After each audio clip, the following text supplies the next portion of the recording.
நம்ம பார்த்தோம்னா life style modification வந்து டயபெட்டிஸ் கண்ட்ரோல் பண்ண ஹெல்ப்ஃபுல்லாக இருக்குது, பிளட் ப்ரெஷரை கண்ட்ரோல் பண்ண ஹெல்ப்ஃபுல்லாக இருக்குது, ஹார்ட் அட்டாக் வராமல் தடுக்குது. அதே மாதிரி கேன்சரை குணப்படுத்துறதுக்கு லைஃப் ஸ்டைல் மாடிஃபிகேஷன் இருக்குதா அப்படிங்கிறது நிறைய பேர்த்தோட கேள்வி.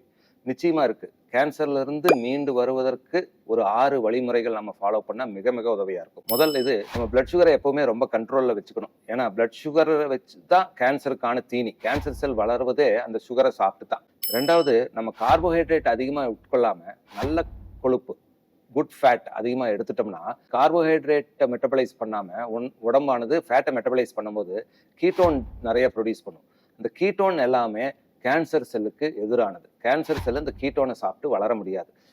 மூணாவது, நம்ம நகர்ந்துட்டே இருக்கணும், நம்ம எக்ஸசைஸ் செய்யணும், மூவ் பண்ண ரத்த ஓட்டம் சீராகும். ரத்த ஓட்டம் சீராகிறது கேன்சர்ல இருந்து குணமாவதற்கு மிக உதவியா இருக்கும். ஸோ எக்ஸசைஸ் பண்ணும்போது என்டார்பின்ஸ், என்கஃப்லின்ஸ் போன்ற நல்ல உற்சாகம் தரக்கூடிய ஹார்மோன், டோபமின் போன்றவை சுரப்பது அதிகமா இருக்கு. அதனால ஒருவருக்கு கேன்சர்ல இருந்து மீண்டு வருவதற்கு மிக உதவியா இருக்கு. நாலாவது, ரொம்ப முக்கியம், இன்டர்மிட்டன்ட் ஃபாஸ்டிங்.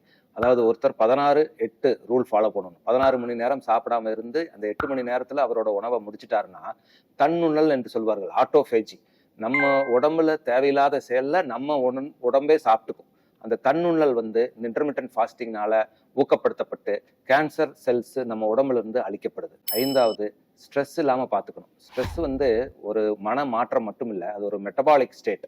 இந்த ஸ்ட்ரெஸ் இருக்கும்போது கெட்ட ஹார்மோனோட ஆதிக்கம் ஜாஸ்தியா இருக்கும். கார்டிசால், கேட்டகாலமைன் போன்ற கெட்ட ஹார்மோன் ஆதிக்கம் ஜாஸ்தியா இருக்கும். இந்த கெட்ட ஹார்மோன்ஸ் வந்து கேன்சர் செல் வளர்வதற்கு மிக மிக உதவியா இருக்கு. ஸோ ஸ்ட்ரெஸ் இல்லாம ரிலாக்ஸா இருக்கிற ஒருத்தருக்கு கேன்சர் இயற்கையாகவே குணமாகறதுக்கான வாய்ப்பு ஜாஸ்தி. ஆறாவது, கடைசி, ரொம்ப முக்கியம், நம்ம ஆன்டி இன்ஃப்ளமேட்டரி, அலர்ச்சி இல்லாத லைஃப் ஸ்டைல் ஃபாலோ பண்ணணும். அப்படின்னா என்னன்னா, நல்ல தூக்கம், நல்ல எக்ஸசைஸ், அலர்ச்சி கொடுக்காத உணவுகள். அதாவது முடிந்த அளவுக்கு நம்ம பாய்சன், பெஸ்டிசைட்ஸ் இருக்கிற உணவு சாப்பிடக்கூடாது, ஆர்கானிக் ஃபுட்ஸ் சாப்பிடணும். உணவுல கொழுப்பு, கெட்ட கொழுப்புகள் இருக்கிற உணவு, பேக்கரி ஐட்டம், டிரான்ஸ்ஃபேட் இருக்கிற உணவு சாப்பிடக்கூடாது. இயற்கை உணவுகள், காய்கறிகள், பழங்கள், ஆன்டி ஆக்சிடென்ட் ரிச் ஃபுட் நிறைய சாப்பிடணும். ஒமேகா 3 ஃபேட்டி ஆசிட் இருக்கிற சால்மன், சார்டைன் போன்ற மீன் வகைகள், கொட்டைகள், உலர்பழங்கள் அதிகமாக உட்கொண்டோம்னா இதெல்லாமே ஆன்டி இன்ஃப்ளமேட்டரி ஃபுட். அதுவும் இல்லாமல் எண்ணெயில் ஆலிவ் ஆயில் அதிகமாக யூஸ் பண்ணோம்னா அதுவும் ஒரு ஆன்டி இன்ஃப்ளமேட்டரி ஆயில். இல்லை, செக்கு எண்ணெய், அதுவும் ரொம்ப உதவியாக இருக்கும் இந்த கேன்சர்லேருந்து மீண்டு வருவதற்கு. இந்த 6 லைஃப் ஸ்டைல் மாடிஃபிகேஷன் வந்து கேன்சர் செல் ரிவர்ஸ் ஆகிறதுக்கு ரொம்ப ரொம்ப ஹெல்ப்ஃபுல்லாக இருக்கும்.